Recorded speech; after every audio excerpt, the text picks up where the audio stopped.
नमस्कार दोस्तों, आप लोगों का स्वागत है। मेरा नाम है दीपक कुमार मिश्रा और आज हम बात करने वाले हैं एफिडेविट के बारे में।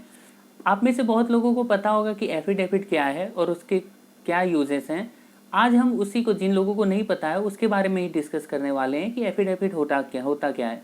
दोस्तों, मैं आपको बहुत ही सिंपल तरीके से ये एक्सप्लेन करूँगा कि एफिडेविट होता क्या है और उसका क्या काम होता है। हमारे आमतौर पर जो भी लीगल काम होते हैं उसमें वो यूज़ होता है, तो क्यों, आखिर क्या लॉजिक है उसको बनाने का, तो मैं आपको बता देता हूँ। देखिए, एफिडेविट क्या होता है। एफिडेविट एक डॉक्यूमेंट होता है, एक पेपर होता है जिस पर कोई भी फैक्ट, कोई भी बात जो हमें लगता है कि हम सच बोल रहे हैं, उसे लीगल करने के लिए इस एफिडेविट को यूज किया जाता है। जो भी हमारी बात होती है, स्टेटमेंट्स होती है, हम उस पेपर पर लिखते हैं। जनरली वो स्टैम्प पेपर होता है और उसको जा करके नोटरी पब्लिक से साइन करते हैं, उनके सामने शपथ लेते हैं कि हम जो कुछ भी बोल रहे हैं, इसके अंदर जो कुछ भी लिखा हुआ है वो मेरे हिसाब से सही है। समझे आप, ऐसा क्यों होता है? देखिए, आपको पता ही होगा कि जितना भी जजमेंट होता है कोर्ट के अंदर में, वो पूरा जजमेंट कहीं ना कहीं लॉ फैक्ट पे बेस होकर के होता है। अगर कोई भी जजमेंट शुरू करना है तो वो एक एसओपी फॉलो किया जाता है, गाइडलाइन फॉलो किया जाता है। जजेस जो होते हैं ना, वो अपने मन से जजमेंट नहीं देते हैं, बल्कि जो भी हमारा एक्ट होता है, लॉ होता है, रेगुलेशन होता है, उसको बेस बना करके वो जजमेंट देते हैं। तो इसमें अगर कुछ फैक्ट है, वो अगर फिक्स नहीं होगा, किसी का स्टेटमेंट, किसी का बात, किसी का एविडेंस अगर वो फिक्स नहीं होगा, तो वो जजमेंट एक तरीके से पॉसिबल ही नहीं हो पाएगा। क्योंकि आज अगर मैं कुछ बोल रहा हूँ, अगर वो स्टेटमेंट चेंज हो जाता है कल को, तो पूरा का पूरा जो जजमेंट होता है ना, कहीं उसको भी चेंज करना पड़ेगा, क्योंकि एक नया फैक्ट सामने आ जाएगा। तो इसको ही फिक्स करने के लिए, ताकि बाद में जा करके किसी का बोला हुआ कोई स्टेटमेंट चेंज ना हो, एक एफिडेविट उनसे लिया जाता है, ताकि जो पर्सन बोल रहा है वो सीरियस हो करके बोले और उसके अंदर में प्रेजेंट करे।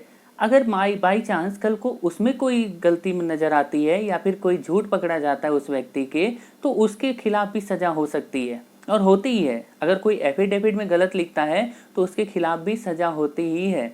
तो एफिडेविट जनरली आपसे इसी चीज के लिए लिया जाता है, ताकि एक इंसान से उसके कहे हुए बातों को फिक्स करवाया जा सके।